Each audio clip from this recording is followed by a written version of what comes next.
in calculus today, we're talking about optimization. It doesn't have to be just for fencing minimization or can minimization. We can also use it on functions, like f of x is x squared, which is our standard parabola, and a point that's not on the curve. Do we agree? 1, 4? Did you record your voice? Yes, we just recorded yours too. All right. So That's an impressive speaker. Microphone. So here's the curve. Do we agree this is x squared? All right. And then we want the point 1, 4. You agree that's somewhere about here. All right. What's the shortest distance between a point and a line? Perpendicular. This is the case where you go perpendicular to the curve. It'll be perpendicular to what? Some point C. Some point C that's tangent. Yep. All right. And we want to minimize. You want to call it C, okay? We want to minimize the distance from C. So we have to find which tangent. All right. So we're going to have to find. I agree. We're going to have to find which tangent line, but we're also going to have to find this distance. What are we optimizing?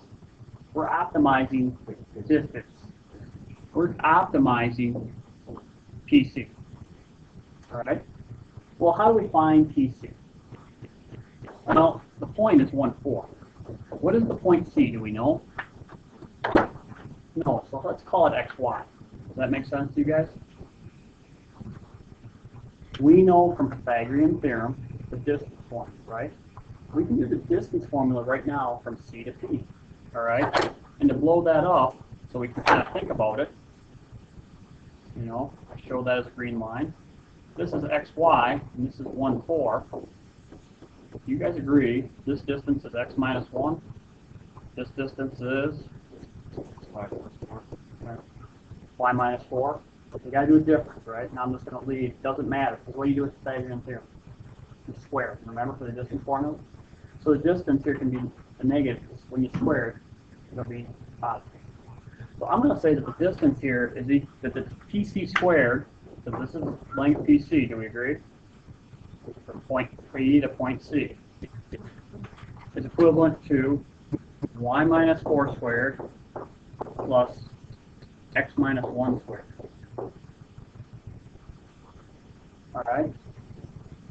If I'm doing that, so we have this. We got to talk about this distance here. We have this distance formula. If we're going to optimize PC, we're going to make it as small as we can. Do we agree? Mm-hmm. If we make the distance PC as small as possible, what do we know about PC squared? It's as small as possible, 2. So to make our lives a little easier, can we optimize what I'll call capital D instead of little d for distance? Capital D, can we optimize D squared? We'll call that D.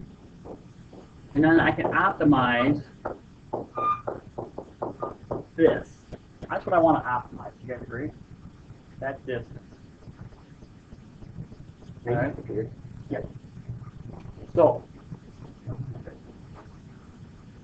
if we have this, all right? Yes.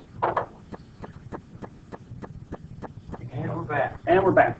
So, we're going to optimize this. But here's the problem. No time. Does it matter what time of day it is or how much it's happening or how fast it's all the same variable. We need all the same variable, and do we all agree right now I don't have it? Okay, so how am I going to get rid of something? Yes.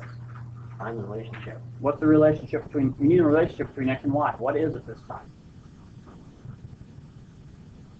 Right, it's not Pythagorean theorem, it's not 1, 4. Slope. It's not the slope. How did we get the blue curve? Okay. Right. What's f of x stand for? I. Y. What's x squared equal? Oh. Okay. Yeah. X squared equals y. So x squared minus 4. All right. So what can I replace y with here in the first term? X squared. So I can optimize this. Now, is this all in one variable? You bet. So now, what do we want? Now it's in one variable. What do we want to do?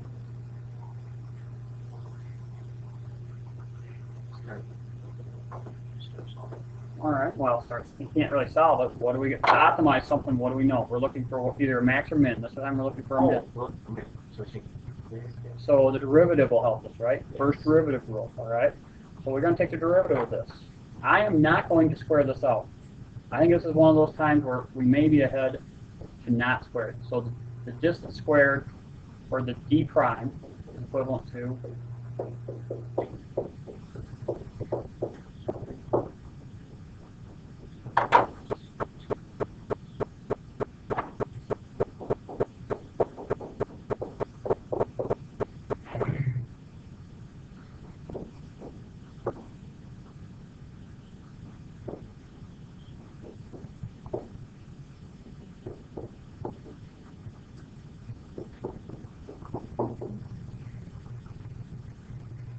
what if I did that right? I think I did. All right, so that.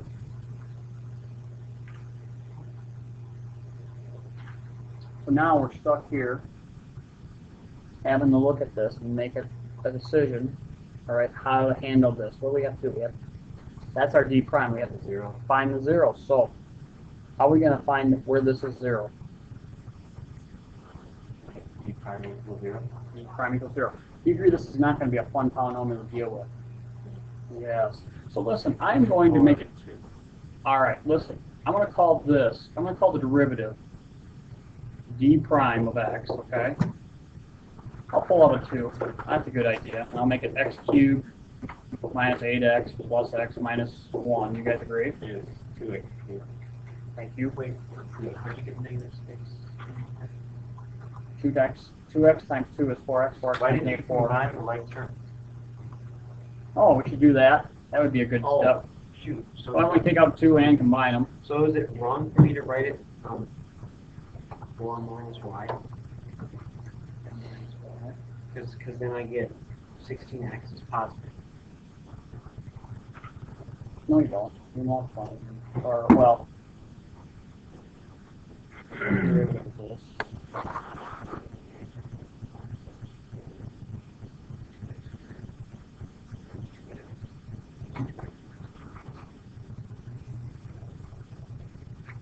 No, you don't, because we take root of negative square root of negative square. Oh, okay. All right? Good. All right. Thank So you. listen, it doesn't matter. If you were correctly, watch your signs. It'll work. I'll combine these two at the same time. Negative 14x makes negative 7x minus 1. Do we agree? All right. We set that equal to 0. Now listen, I'm going to do this. Watch how fast I do this.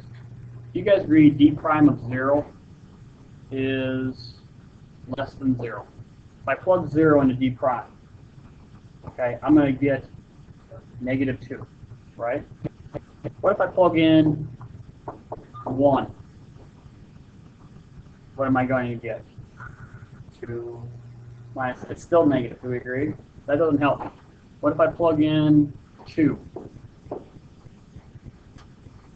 16, I get that this is greater than the 0. Because what kind of function is our derivative? All right, in fact, yeah, we proved that 1 was still negative. That's a good point.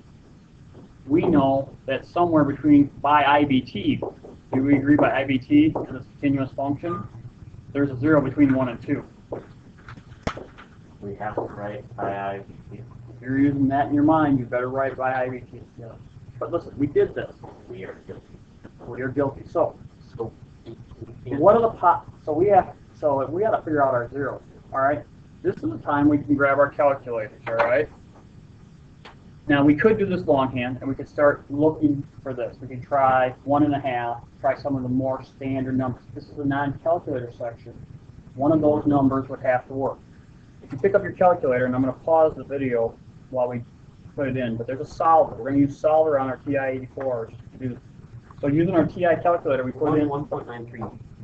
Yep, so we're going to do 4 decimal places, 1.9385. Okay.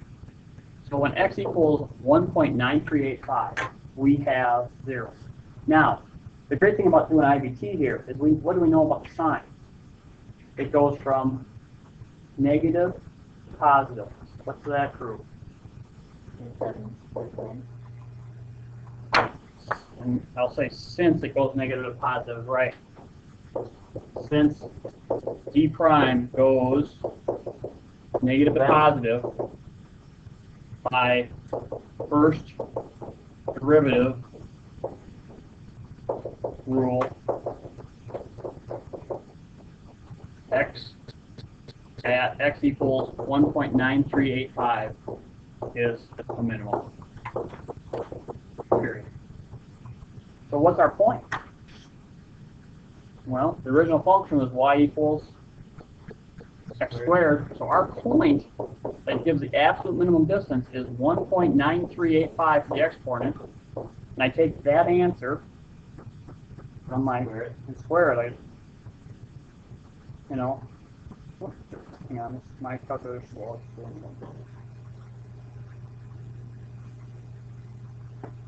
So 1.9385 quantity squared, I get 3.7578. And that is the minimum distance from y equals x squared to 1 comma 4.